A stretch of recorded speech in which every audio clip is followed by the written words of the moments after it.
বৃষ্টি শেষে যখন আকাশে মেঘের ভাঁজ ভাঙে, তখন কলকাতার এক গলি জেগে ওঠে নতুন প্রাণে। এটাই কুমোরটুলি। এখানে মাটির ছোঁয়ায়, ঘামের গন্ধে আর শিল্পীর হাতের জাদুতে জন্ম নেয় মা কালীর মুখ, যে মুখে আছে ভয়ঙ্কর রূপ, আবার সেই মুখে লুকিয়ে আছে মায়ের মমতা। কুমোরটুলির প্রতিটি কারিগর জানেন, মাটির প্রতিটি টুকরোয় আছে এক গল্প, ভক্তির গল্প, সময়ের গল্প, আর মায়ের আগমনের গল্প। মা কালীর গল্প শুরু হয় বহু বহু বছর আগে, পুরাণের পাতায়। যখন পৃথিবীতে অসুরের অত্যাচার বেড়ে গিয়েছিল, দেবতারা হয়ে পড়েছিলেন অসহায়, তখন দেবতাদের আরতি শুনে ভগবতী দুর্গার ক্রোধ থেকে জন্ম নেয় এক অগ্নিশিখার মতো দেবী। তার নাম কালী। কাল মানে সময়, আর সময়েরই প্রতীক মা কালী। তিনি জন্মেছিলেন ধ্বংসের জন্য নয়, জন্মেছিলেন সৃষ্টিকে রক্ষা করতে। চণ্ডমুণ্ড নামে দুই দানব যখন পৃথিবীতে অরাজকতা ছড়াচ্ছিল, তখন দুর্গার কপাল থেকে জন্ম নিয়ে মা কালী তাদের বধ করেন। তাই তাকে বলা হয় চামুণ্ডা।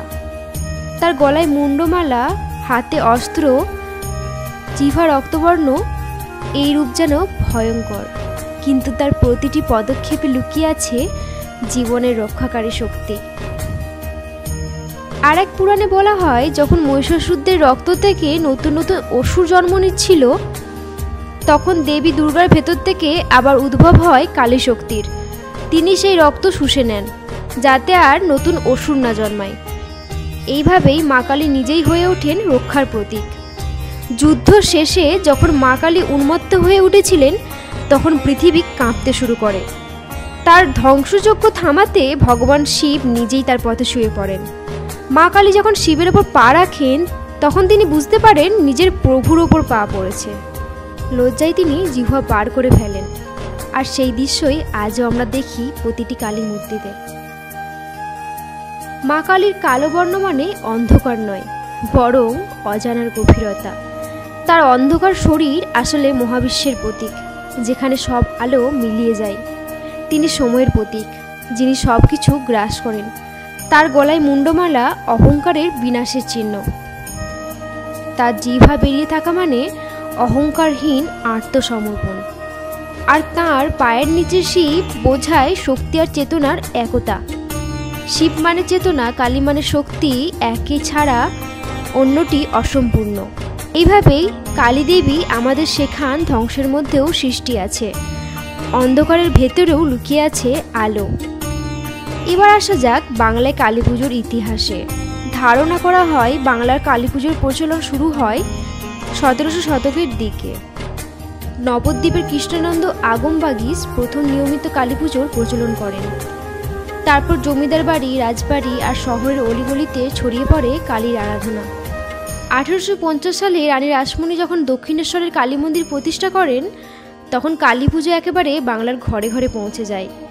দীপাবলির রাত্রিতে যখন সারা দেশ আলোর উৎসবে মাতোয়ারা, তখন বাঙালির ঘরে ঘরে বাজে ঢাক, জলে প্রদীপ আর ধূপের গন্ধে ভরে ওঠে বাতাস। সেই রাতে অন্ধকার মানে ভয় নয়, অন্ধকার মানে মায়ের উপস্থিতি। কুমোরটুলির মায়ের মূর্তি হয়তো একদিন নদীতে বিলীন হয়ে যায়, কিন্তু মায়ের রূপ, তার শক্তি আর তার আলো চিরকাল থেকে যায় মানুষের হৃদয়ে। অন্ধকার থেকে আলোর এই যাত্রাই হলো কালী পুজোর আসল অর্থ। জয় মা কালী। আজকের ভিডিওটি আপনাদের কেমন লেগেছে কমেন্টে জানাতে কিন্তু একদম ভুলবেন না। ভিডিওটি ভালো লাগলে লাইক অ্যান্ড শেয়ার করতে একদম ভুলবেন না। এরকমই আবার কিছু স্টোরি নিয়ে আমি আপনাদের সাথে আবার আসবো খুব তাড়াতাড়ি। দেখা হচ্ছে নেক্সট ভিডিও। আজকের মতো এখানেই শেষ। Tata, bye bye.